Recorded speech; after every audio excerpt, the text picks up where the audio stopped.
Hi, everyone. Welcome back to the BNI San Diego podcast. I'm Andy Cruz today, filling in for Ed Wilson. And I am so excited today because we have our very own Alaisja Rodrigues in the house with Social Girl Marketing.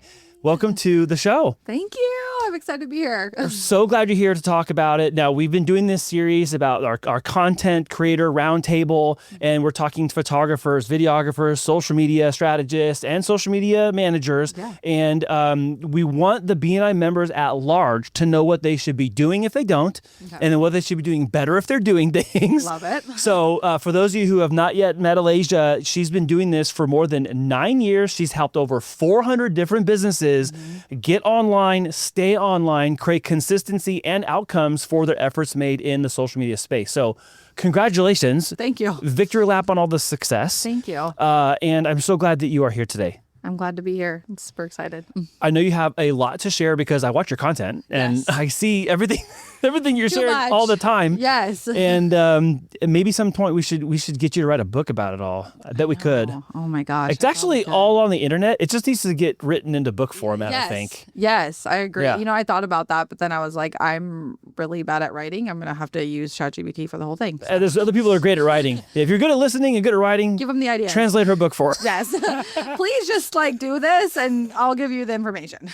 So let's set the stage for everybody who's going to listen to how they can get more outcomes and better engagement with their social media. Tell everyone what you do in this space as context for the conversation we're going to have today. Absolutely. So I am an Instagram sales strategist who is also a social media manager, and I coach and I teach. So there's a couple layers to what I do. But first, I'm a social media manager. So what that means is when people come to me, I always say there can't be more than one bee in the hive, one queen bee in the hive, because they trust me to do the job, right? A million people can do social media, you just post and whatever. But when they come to me, they're looking for a strategy. And I always say that there's two avenues to social media marketing. The first avenue is called the influencer avenue, where the goal is views, likes, follows, page growth. But then there's another avenue, which is called the business growth avenue, where we don't care about anything in this avenue unless it's going to actually grow our business, which leads me to the 3 C's, which is to start a connection that starts a conversation that leads to some type of conversion, right? Which ultimately grows their business. So in a nutshell, I teach business owners how to create a community of people that feeds their business for life versus running an ad that ends or trying to entertain people that leads to nothing, right? Well, one of the things I think that's commonly common misconception is oh, what do I have to do? I have to dance to make business now for my career. It's no, we're not. No, you don't need to do the TikTok dance to get the next best personal injury case referral. No, sir. Yes, this is actually, please don't do that. Yes, no, I know when I think back in 2020 when Reels launched. And they were trying to be competitive with TikTok. That was a big thing. Everyone's no, now I have to do this in order to whatever. I feel it's different now. I mean, we're 2026. Some years have gone by.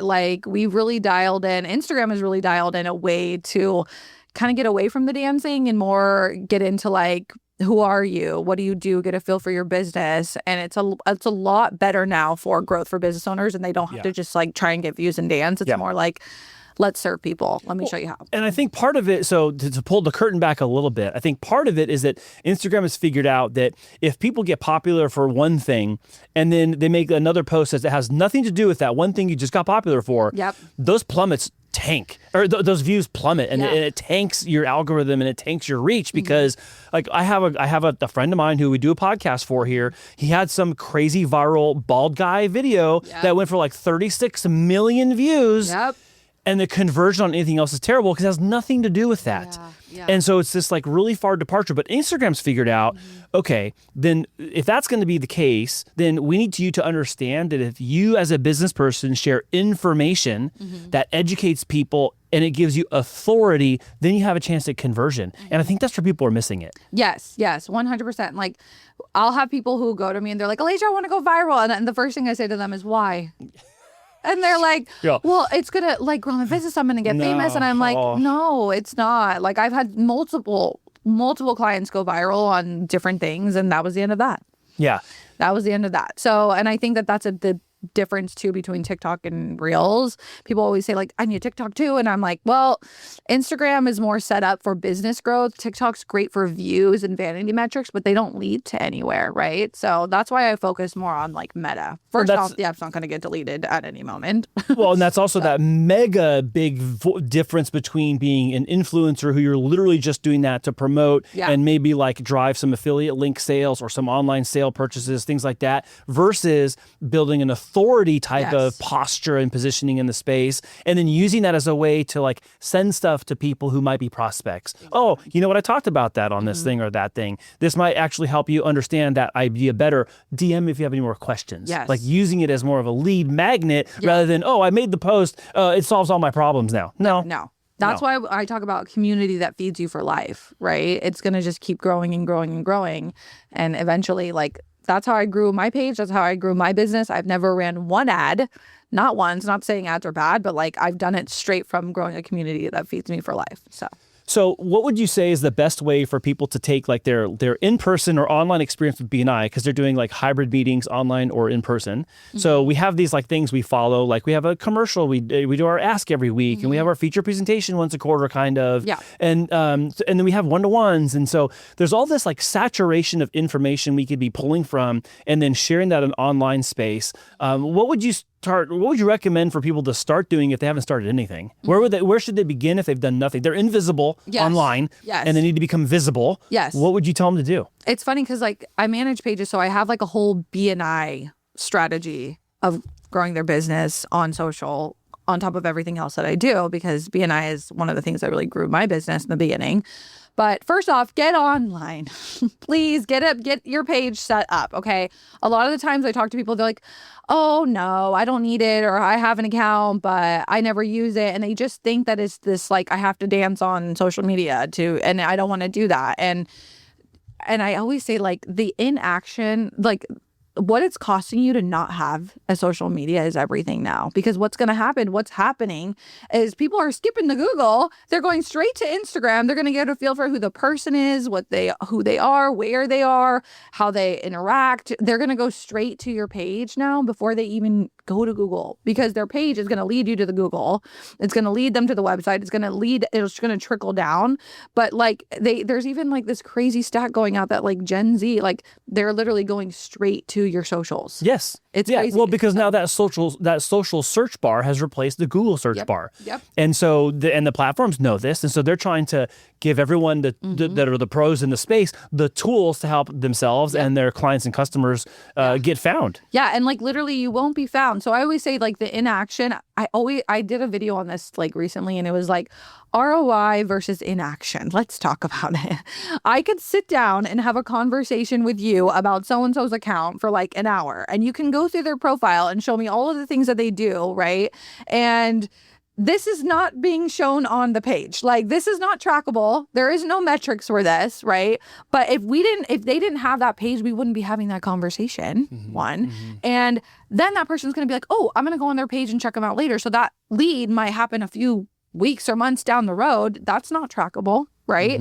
And then that person's gonna be like, oh, I found this guy, he was referred to me with this one, and then here's his link, and you have no idea how many people are talking about you, where your page is being sent. Like just the other day I was in a networking group, and I felt so proud of this moment, but like I was in a networking group, and one of the girls is like, oh, we were talking about you, Alaisja, social girl marketing. Somebody says that you're the dominatrix of social media or whatever, something like that. And I was like, oh, like it was like a proud moment, but I was like, hey, who's naming me that? Yeah, I was like, oh, I got a nickname. And then like it was just cool to see that like conversations were going on about my social media when I wasn't even there. You know what I mean? If it wasn't there, the conversations wouldn't be had. So I think like bringing back to what you said about like how can, BNI people use it, right?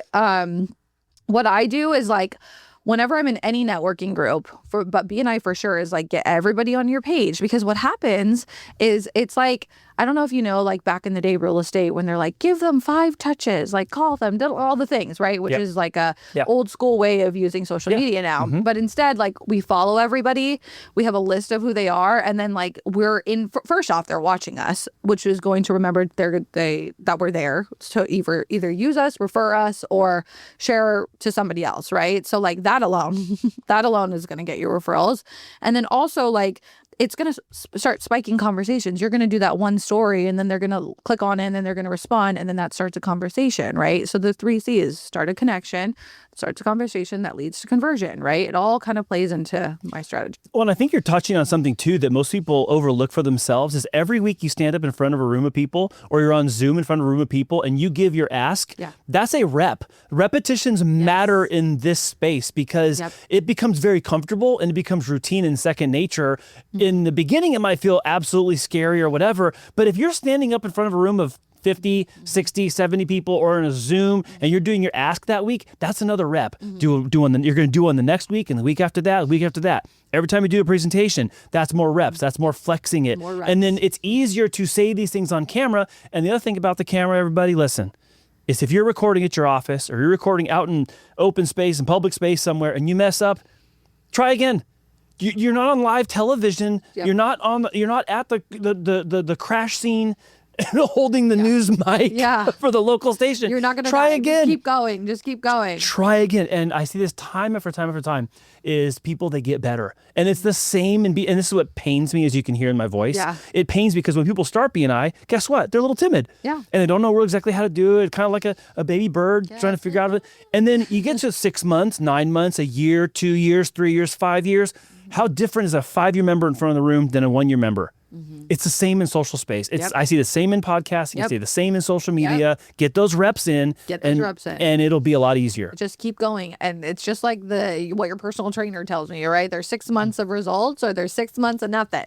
Right? Whoa. So 6 months of results or 6 months of that's the one thing that gets me every time. I'm like, you know what? 6 months from now, we're going to be all the way to 6 months in advance. But if I don't start, that's nothing. And it like makes me like, I tell all my students that, like, come on, guys, what do you want? Man, that one kind of bites. That stings a little bit. Yeah. But it's true in this space too. And I would, I guess I'm wanting to encourage everybody that if you're thinking, oh, this isn't for me or I can't start this, you are already doing this in your room every week at your meeting. Literally. You're literally standing in front of people or online and you're in front of the camera telling everybody something about you that you want to be known for, trusted for, or an outlet or something you're looking to be referred for. Yeah. 100%. So let's talk about getting from visibility into some credibility. Yes. Like, what are some ways that people who are online, maybe they have some visibility, they're not sure how to do the next step in our little, visibility, credibility, profitability, BNI way. Yes. How do we do that in social media space? Yes. It's kind of like those 3 C's, but that's my language, right? Yeah. So I always say, start with your profile. Okay. So like the first thing I do is when my little beginners come into my class, they're all from a different, they did not grow up with social media and they're all scared and overwhelmed. Right. And I'm like, let's start with your profile because we want to get you cold searched. And a lot of people have no idea how Instagram works. They just kind of like listen to the last guru of who said this and everybody's confused. So I always like to say I'm a practitioner, not a guru. I've done it and I haven't just thought of it or like copied somebody else. If you get me, you get somebody who's actually done it, which is wow. Could you believe it? But yeah, so when they come in, there is a few things that if you guys are listening, like try this because it's going to change the game. And I get so many testimonials when I give like this tip. So on your profile, and I have my phone. I don't know if you can see it on here, but like on your guys' profile, and I'm just going to hold this up really fast just so maybe they can like zoom in on it. You have this right here is you have your handle and then you have your name line, right? So the name line is bold. It's very easy to find. It says name line on Instagram. If you go on that name line and go to edit profile, and right here on edit profile, you type your name. If you put on there what you do, not just your name, okay, it pulls SEO. So say you're in the weight loss industry and I'm looking for a weight loss consultant, right? If I have my name and then weight loss consultant in that name line, it doesn't matter if you just created an account. It doesn't matter if you have 0 followers. Instagram's going to pull SEO and pull your account over everyone else's account just by those keywords that's in that name line. Okay, so if you're new and you're starting out, just go on there and update what your ideal client would be typing in to find you. Okay, so that's really easy. Be careful though. You can only change it twice within 2 weeks. Don't spell anything wrong because that's going to suck. You're stuck with that for 2 weeks. Yeah, you mess up your second effort. Like, oh, it's misspelled. Well, yeah, you're going to wait for 2 weeks. Well, now everybody knows I can spell. So just, make sure that that's put in there. And then, I mean, honestly, personally, because there's a million pages and there's a million people who do what you do, I like to have something that's called the power statement on that line in the bio. Okay, the power statement is very powerful because it shows that you have been doing this a while. So I always say years in business, client served, right? So for me, like 9 years in business, over 450 accounts managed, right? So if somebody lands on your page, they're like, oh, they know what they're doing, right? I must be at the right place. I must be at the right place. I'm not picking up a newbie who just made this account yesterday and decided to do this business, okay? There's a lot of trust issues on social. And one of the biggest things that I teach is how to gain trust, right? Mm-hmm. So having a power statement, having your name line so it pulls SEO. And then this is going to come to a shocker, but like, it should not be all the millions of things that you do in your bio, okay? It's called external versus internal marketing, right? So external is like, here's some paint for your dull walls. And it's like, oh, okay, thanks. But then there's internal marketing that's like, I got some paint that's going to make your neighbors jealous, right? Do you see the difference? One is hits personal fears and frustrations and is solution based. This is all about the service. And a lot of people on Instagram have all the things that they do. And I'm like, please stop. Reframe, and I want you to put, I help my clients achieve blank, right? So they can envision themselves actually working with you, okay? Yeah. So we have the name line that's going to make you searchable, and it doesn't matter if you're a newbie on the block, okay? Your pages, you got to build them. So you got to start somewhere, 6 months of, progress or 6 months of nothing. So keep that in your head. And then power statement, I'm credible. And if you are new to your business, that's okay. Just wait on that and go straight to who you serve because power statements are earned, right? And then bio, I help my clients achieve blank. I help my patients achieve blank. I help my customers achieve blank, right? We are solution-based in our brain. We want to know, we don't care about what you do or how you get there. We care about what it's going to do for us at the end, right? And we are creatures of feeling, right? There's somebody who is like, are you B2B or B2C? And I was like, bro, I'm H to H. You know what that means? Human to human.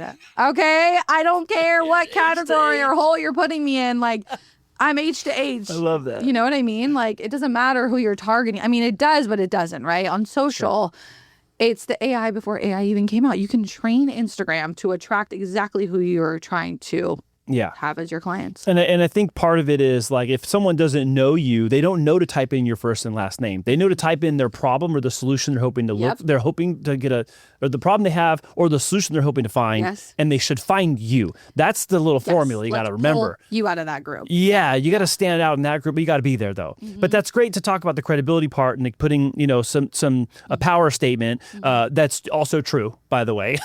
Why would I trust you? Yeah. Don't go out there being putting some power statement that looks dope but is false and fraudulent. That's just going to get you in trouble. Instant credibility loss. Thumbs down. Bye. Never to be seen again. Yeah. But if you go downstream, you keep cascading from that. Then they get into your grid and they're going to see that, oh, this is congruent. Mm-hmm. Oh, the things I saw up here match this other stuff. Mm-hmm. Then that unspoken subconscious trust starts to get a little bit more formed. Yes. And then people might click on a reel or a post or a carousel and look at what you said and who re-interacted and whatever. And then eventually when they know they need to cross that threshold of asking for your help, they're going to hit that message button and you're going to get a DM. Yep. Straight up. Yep. That's what we look for. Those golden nuggets. That's that. In the DMs, those conversations. Well, and that's that credibility to profitability part where it's like, well, how do you make this profitable? And and I've heard a lot of really good comebacks lately. One of my favorite ones actually by Gavin Ha, who's also in BNI. Yeah. He's a videographer, photographer. I love Gavin. And he was at a conference once and the person was talking about social media and, social media. And this lady's like, oh, my field is so saturated. Why do I need to be there? And the guy was like, have you ever turned on the radio? There's a lot of songwriters. There's a lot of artists that sing. There's a lot of songs, and there's a lot of stations. Amen. And I was like, that's a really good one. People really get that mentality. Like, why would I start because somebody else is doing it? Why would I start because somebody else is doing it? Like, the two things that come to die at my real studio when you come in there I teach you, it's imposter syndrome. Number one, I'm gonna like break you like a wild horse. We're not doing that here. And then analysis paralysis. Okay, like just push post. So those are the two things that'll completely like block a business owner's mindset, and it just won't let them get anywhere. You know? My clap back to that is, if people have that argument to me, they're arguing against themselves for being in that line of work for 10 years. Yeah. Like, what are you doing? Yeah. You already feel that way? And you're in the field, you're saying it's oversaturated. Okay, there's more people that do your business than are doing it online. So there's only a fraction of those that are doing it in social media space, and you're out here at a conference saying, I don't want to be in online because there's already too many people in my field. You're in the field. You're in it. You're doing the thing. Yeah. So like, it's Uncle Andy yelling in the corner once again. No, but like, just take inventory of that. Be like, listen, if you feel that way, you're already in the career you're in. It's true. And still forging ahead and still doing BNI to hope that you get the outcomes you want and actually put the effort and intention in to drive results. So you're clearly demonstrating an ability to do that. This is just another place to do that. Yeah. Okay, rant over. No. Rant over? Valid Okay. rant. Well, let's talk about that profitability part, because people, they're going to hit the message button. They're going to get the DM. We've earned their trust. How do we take that and we actually can convert profit from being in this online space where trust is a little lower than in person? Trust is way lower than a warm introduction and a referral. It's a cold call, essentially, or a door knock that someone is asking to peek through the window and come into your DMs and ask you a question, get your help. Yeah. Let's talk about profitability a little bit. Let's talk about it. So before we talk about profitability, I guess let's talk about like how to structure your content in order to make it profitable, right? Because a lot of the time, like, people are like, okay, I'm on social, buy this. Like, their content is just like throwing the ads at me and everything to buy this. And it's just like, really makes me want to throw up in my mouth. I've had to like tell my students, like, okay, we're going to scrap your entire thing and start at a different angle, right? And I'm sorry, that's just how it is. Nobody wants to be sold to. Okay. The way I teach and what I do for my clients is like, we never like cold DM. That's disgusting. We never go to them and be like, do you want to buy from us? No, we attract them. Okay. And then they come to us. And how do you do that? What is it? Right. So I'll give you one strategy that we'll talk about first, and then I'll give you another strategy, which we can come back to because it takes a little bit longer to explain the second one. But the first one is called the pyramid matrix. Okay. And so in this pyramid matrix, okay, and I'm really good with visual or like analogies because it helps people learn. I'm a very slow learner. Okay. I was like a CD student straight up. I like couldn't function in an environment that was boring. I'm a big creative. I need things to be like explained to me in detail. That's just my brain. So if you're with me, you're with me. If you're not, good luck with that. Rewind and replay. Yes. So I always call it the top of the funnel. So you just started your account, you've gone to BNI, you want to use social media, you just started your account. Where do you start? Okay. The first thing at the very top of the pyramid, it's called TOFU, which stands for top of funnel content. And that's all awareness. Okay. We don't go for the sale if we don't know what you do. Does that make sense? And the pyramid kind of works in a certain way that's so obvious that it's like, why wouldn't I do that? But people just don't. So top of the funnel is awareness. Middle of the funnel is building, where we build trust. Okay. We have fans, and then we have super fans, and then we have clients, right? So awareness is at the top, which is top of the funnel. Middle of the funnel is where we're going to come build that trust, turn them into super fans. And then bottom of the funnel is where we're going to start the sale. Okay. Now, top of the funnel content consists of trends and collaborations. Okay. Trends are like trending sounds. Instagram's going to like notice that it's trending on the up arrow when you see it, when you select the sound. That means it's trending. They expire, so be careful. But like hopping on trends and doing collaborations with somebody else, which doubles your exposure, gets out the word. Okay. So awareness. And if you think of what forms of content, think of POV. It's very simple. POV stands for point of view, and you're in the head of your ideal client, right? So for example, if I were to do a POV for my business, it'd be like, you've been on Instagram for a few years, you've made $0, and you have no idea why your content isn't selling, and then you land on my page. Okay, do you see how I'm in the head of that ideal client? And do you see how that put it into awareness perspective of like why they would need me? This is awareness content. You want to be really top heavy with this. Okay, 40% of your content should be awareness no matter what, because all the new followers coming in, they're going to need that content. It needs to be moving through their feeds, right? Awareness, awareness, awareness. Bring them in, okay? Then we need to move to bottom or middle of the funnel. Middle of the funnel is just as important, okay? Because now we're going to get them to trust us, right? So they followed us with a POV, you know, they saw us in a trend, or we collaborated with somebody and then it brought them to our page and now they're watching us. Now we're going to like do a tutorial. We're going to be like, all right, I'm going to train you guys how to do this, or I'm going to give you this strategy really fast to help you achieve blank. So now they're like, okay. I see how that did that. I kind of like you now. I want to like start to tune in to like what you're talking about now, right? I'm going to show you the process. I'm going to bring you through here. I'm turning those fans into super fans and I'm really warming them up, right? So by the time they're in the middle of the funnel, they like us. They're talking about us. Maybe they're the people off of Instagram and they're like sharing your profile and you don't even know it. Okay. And a lot of people think that they're failing on Instagram because they're not getting the views or their likes. They have no idea what's going on. They could be totally winning and they have no idea. So just keep that in mind. And then middle of the funnel is also about 40%. So now we have 80% of your content, which is awareness, and middle of the funnel, which is really building trust. Okay. After a while, we're going to start to move to bottom of the funnel because this has been earned. Okay. They like us, they're on our page, now they trust us. Now we're going to slap them with that promotion, or we're going to like take that client transformation and we're going to like bring in the sale, right? Bottom of the funnel is all about showcasing what you do and how well you do it, and then like giving them a strong call to action. If this is where you're struggling at, let's do this, right? So for example, if I were to do a bottom of the funnel, I'd start out with, here's how I help my clients, just like our bio, get from the gap to where we want to be, right? So they're struggling with this and this is what they want. Here's how I help my client achieve that. That's bottom of the funnel content, which is only really 20% of your content, okay? So if you're got 80% on bottom of the funnel, we got a problem, and that's probably why you're not selling. Yeah. Okay, because now they just feel sold to. We want to move it through the pyramid, okay? Okay, now we're going to move to the matrix side of the pyramid. So the pyramid is what we start with, but the matrix is key. So when I talked about how you get Instagram to learn you, let's have Instagram learn us and do the work for us. Why are we sitting here struggling and not like we're training it to go to this restaurant or go here, and it's confused. It doesn't know what you're trying to attract, and it thinks that you're interested in that restaurant or that dog or whatever. You got your nails done. You should have 2 different Instagrams, one personal, one business, and the business should look personal, but it's not. Okay, that's key.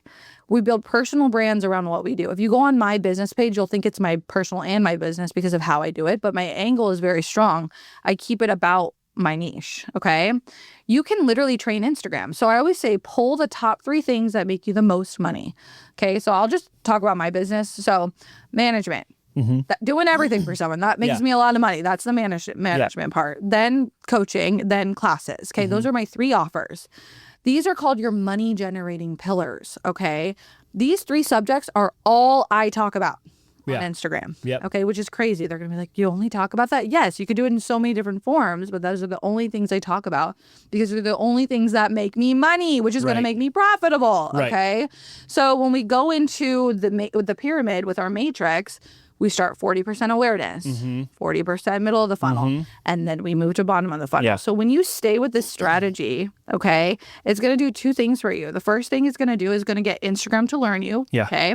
2, it's going to turn your page into a prospecting field. Yes. So now when followers start to trickle in, why are they following you? Yep. They've been shown your account. They already like something someone sent them. They're the Instagram is figuring out they want to see what you're already offering, or they're searching for a problem and the solution's over there on your page. They followed you because you're interested in the 3 things that make you the most money, which means they're leads. How do we work our leads? Which is going to bring me to my second strategy, right? So now that we matrixed them and we pyramided them and we have a solid strategy of what the heck, right? Then we move into our engagement strategy. And so I won't go too much into it, but your engagement is what moves the needle. A lot of my clients are like, we're doing content. I'm like, girl, that's 20% of the page. The rest is moving the needle. It's collaborations. Like there's a lot that goes on, right? So engagement, and I always say that there's so many different forms of engagement. And a lot of people think engagement means like you go on someone's post and you put a fire heart or something, whatever. Or like you're just kind of kind of talking to them, right? Engagement is so big and so important because what happens is you can establish full-on relationships with people that you've never met. Right. And they'll feel like they know you. Yeah, because you had a conversation even though you've never seen each other face to face. Yeah, I have people who just know me by Social Girl. They've never met me, right? So engagement is what's huge. And there's a strategy called the feel good strategy. And I'll talk to you about that really fast. And a lot of people are already doing it, but they don't understand how they're already doing it. And so I want to talk about Tori, and this is called the Tori story. And I get this, I love this analogy because it actually happened to me, and she Tori storied me. So, and this is what I teach in all my coachings. So she was a girl. All of a sudden, she started showing up on my page. Every time I did a reel, there was Tori. And her comments were like long. Her comments, she would totally pay attention to what I was talking about. She would like just literally, it's crazy how she put her comments like she would into like cite relating something and that then you... complimenting. Yeah, she was like relate to exactly what I'm talking about. And then there would be some nice little compliment in there that made me feel good about myself. And then I'd be like, And then she started doing it in stories, and then she started doing it in reels, and then every single day I'd like be like, well, where's Tori? Where's my Tori? Tori didn't say anything to me. I've never met Tori, by the way. Wow. So Tori started like becoming like this person that I was like looking forward to talking, like to just seeing on my page, right? One day, it took about a month. Okay, this is sad. It took me about a month. I finally clicked on her page and I found out she was an engagement strategist. Oh, wow. And I found out that I was like so shocked with her and enthralled with her that I was like missing her. It was weird. And then I was like, well, can I hire you to like do engagement for my clients? And that is how I closed on Tori, right?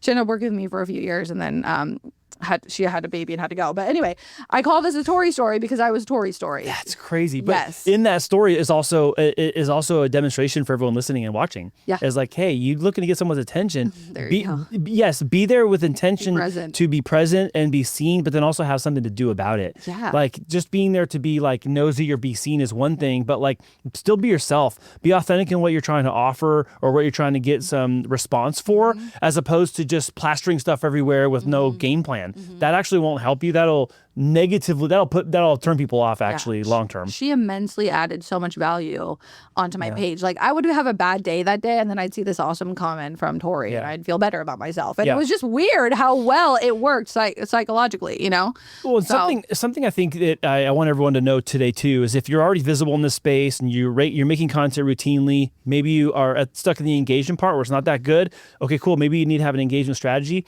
Maybe your engagement's fine. You're getting the DMs. You're getting the opportunity. Think about what that customer's experience is with you from the DM through the end of the sale. It's got to go from the DM to either a form or to a website or a call, something where they're going to take your offer or select your service, et cetera, et cetera.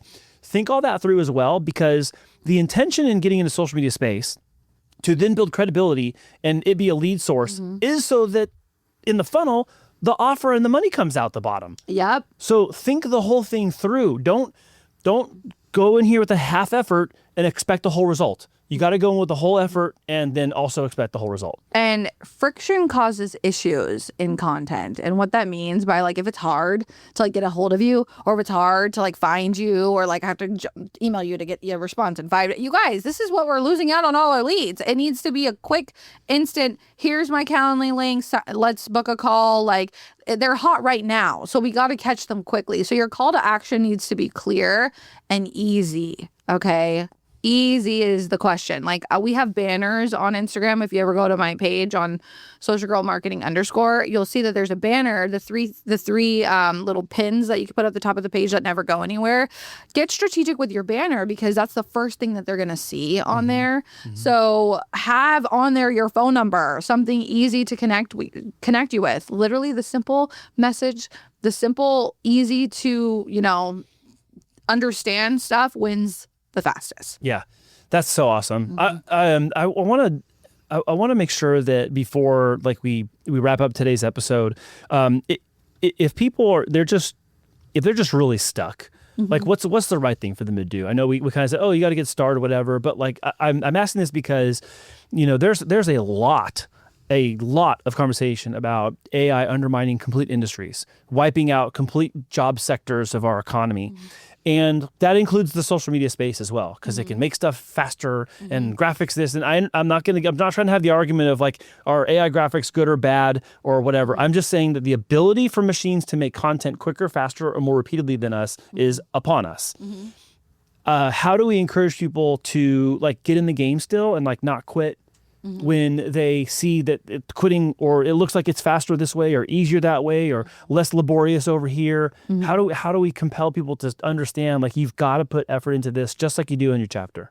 Yeah. Remember when I said there's B2B, B2C, and H to H? It's the same thing with AI, and people crave authenticity. They crave, like, if somebody sees a headshot that's like AI, like they're like, okay.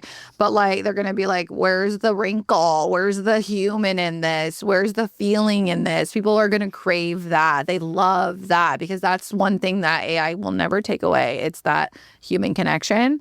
And that's exactly what social is. It's human connection. Like, you can throw a graphic, but when it comes to conversions and creating relationships from it, it's always going to be that human connection. So, I mean, one of the things, like, to get past it, I always say, like use it as a tool, okay? Don't think of it as, like, oh, it's just a page to dance on, okay? That's killing your progress of 6 months ahead, right? So use it as an actual tool to grow your business, okay? Think of it as a tool. Okay, I'm going to connect with you today. You're going to get on my page, and now you're going to be in front of me all the time, and you're going to see things, and you're going to start up conversations, and more collaborations are going to happen, and like, really, your business is going to start to take off, and it takes a minute. You don't just go to the gym and have abs.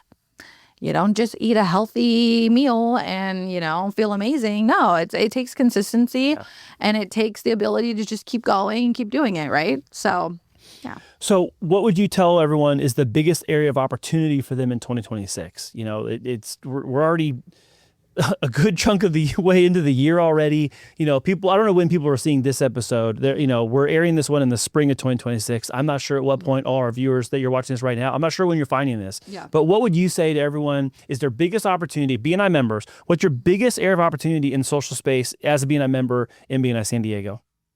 The biggest opportunity is to get referrals faster by using it, honestly. So like following everybody in your chapter and vice versa.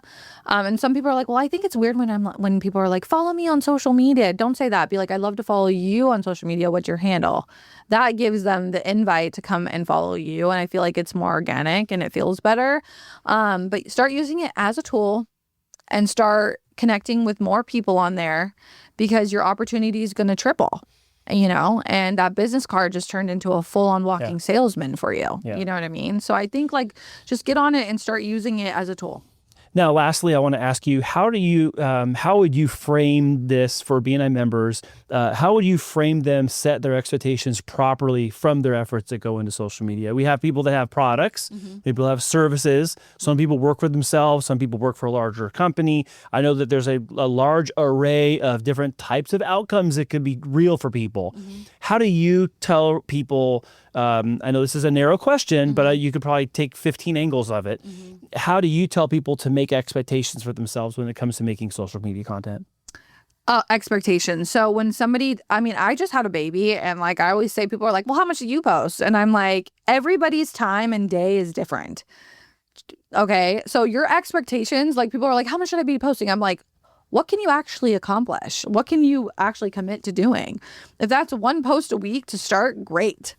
Right? Progress is progress, right? So like, everybody's different. Everybody's busy.